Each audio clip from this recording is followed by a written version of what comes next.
Now, maybe it's just me, maybe it's just us, but as kids, this image of Onua was like the first image we ever saw of Bionicle. So we immediately assumed that Onua was possibly the main protagonist of the story, until Tahu came along and basically stole his spotlight. Not that there's any hard feelings about that, but I mean, even in the game trailer for Legend of Mata Nui, it focuses around Onua rather than Tahu. So we just had the naive idea that Onua was basically the big hero. I think that's what inspired my brother Kevin to make Onua the hero in his movie Coming of the Seventh Toa in the first place, not just due to just sheer favoritism. Anyways, back to Onua. I see Onua as possibly one of the most important Toa characters of this whole team. I mean, he's not my favorite, but, you know, I love them all, so... And to be honest, based on the original artwork of Onua, we expected him to be gray. We were a little surprised they turned out black. Anyways, I see Onua basically as the voice of wisdom among the Toa, and so much of the story of the Toa starts with Onua, like in Project Toa. So just like Tahu, Onua started with this very rough, basically just enhanced version of the original Onua. From there, Onua Prototype 2 takes a big jump into a much larger, much more articulate and more detailed model of Onua. I did this little animation of Onua building himself, which was technically the original teaser trailer for Project Toa, but I never really released it like that. Anyways, so I really liked Onua Prototype 3. I felt like he was so close to arriving to what he's supposed to be already, even more so than his fellow Toa. Prototype 4 basically took it to the next level. I really like that with this flat black spray paint, it took Onua a step closer to looking like how he did in the original artwork, where he basically looked gray. And I just took that design straight into the Project Toa animation.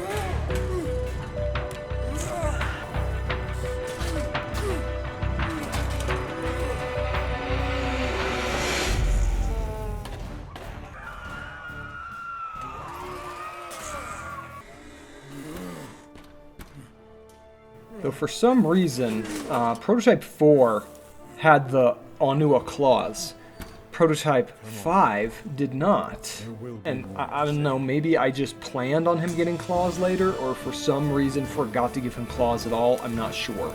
Did lots of animation with this Onua Prototype 5, and I feel like he's really iconic, even though he's not quite right. It's like, he's very memorable.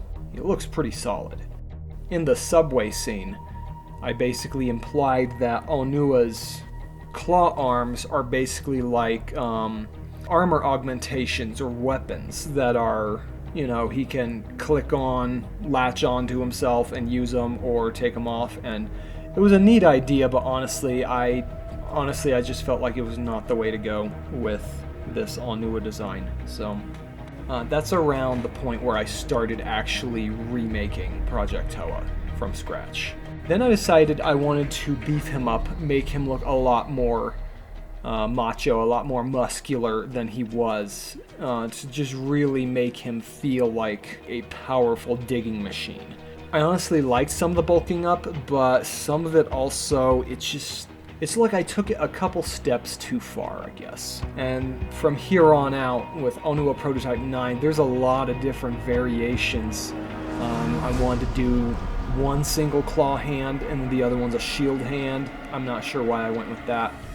Honestly, makes me think of a hunter from Halo or something, but decided against that.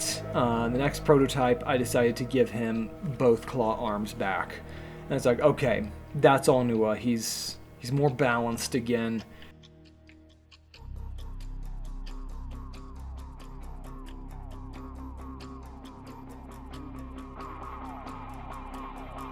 I'm not gonna deny he is a little chunky looking, but I'm like halfway between really loving it and just being like, it's slightly too much. I mean, especially the fact that when he looks on head level with you, half of his face is covered.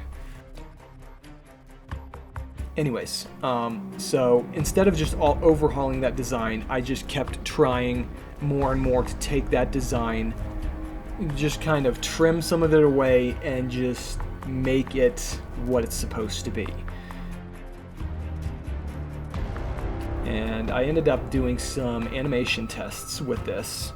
I did a walking animation test just to make sure he was not too bulky to actually animate with, and that animation test turned out pretty good. This new Onua walking animation test I thought was much better. I even tried a bit of a running animation cycle, but I ended up just having a little too much fun with it. But yeah, as I started remaking and actually refilming Project Toa, as the Matoran are building this new version of Onua, I had to update him one more time and just be altering things. Onua Prototype 12. It's like this, it basically adapted into this form, and I really like this form because it still has that bulky, strong Onua look, but it's much more conservative in nature.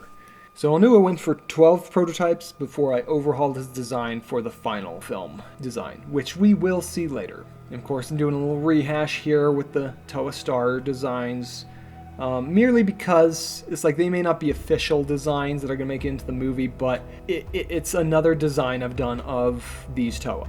So I feel like in an Onua Moc video, it ought to be shown.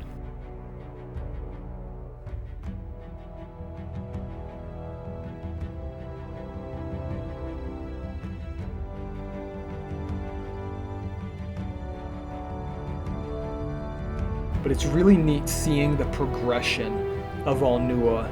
Some of these progressions being very drastic, some of them being very subtle, just little nuanced changes, until we finally reach the final design of Onua, which we will see hopefully pretty soon in Bionicle Project Toa. Again, these mock videos have been like 15 years in the making. That's literally how much time has passed as the design of Onua and all the Toa has progressed over 15 or 16 years. I have not put that much work into any other Bionicle Moc creation other than the Toa. It's like the Toa, I was very intent on trying to get them right, that I decided it was worth spending a lot of time on them. I'll see you later for the next Toa Moc video. Coming soon.